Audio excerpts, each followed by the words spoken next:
Hey Chris, how are you? This is an extremely common question, buddy, for sure. Just as a bit of an example here, I'm pulling out number 13 from your homework, but a lot of this will apply to all the following questions, okay? Now, I just graphed it here. Obviously, if you're going through this, you would, split the top and the bottom, right? Set them equal to zero, solve, that kind of thing. Where the brackets come in is they're showing us what happens at the endpoints. So when we do this question out, we know clearly that we have a boundary point right here at negative 2.5 or negative 5 over 2 and also at 2.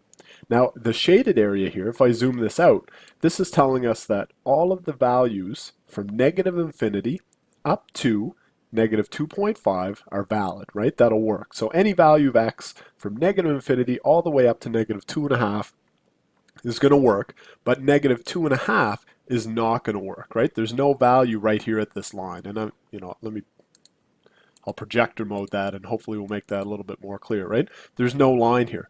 Clearly over here at 2, there is a line. So this line indicates that 2 will work. If I sub in x for 2, we'll get a true statement here. That number will be less than or equal to 0. So that's valid. That's part of this. So here we would use a hard bracket to indicate that 2 is part of the solution set.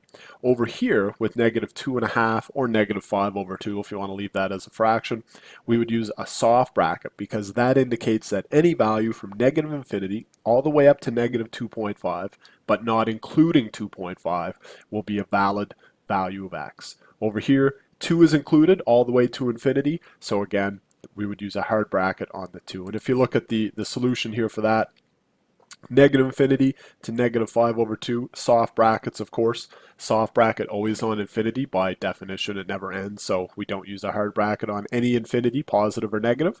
But here we use the hard bracket on the 2. That's what that indicates.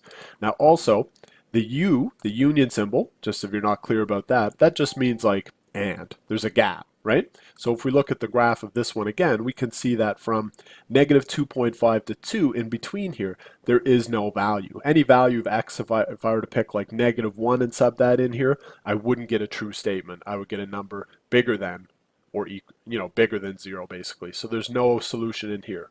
So when we're stating those intervals, we would use a union symbol just to represent there's a break in the graph. And again, if I had another break over here somewhere, maybe like from 5 to 7 or something weird like that, I would use another union symbol in stating the domain. So I hope that helps, buddy. I hope it clears it up. Let me know if you have any more questions and we can chat some more about it.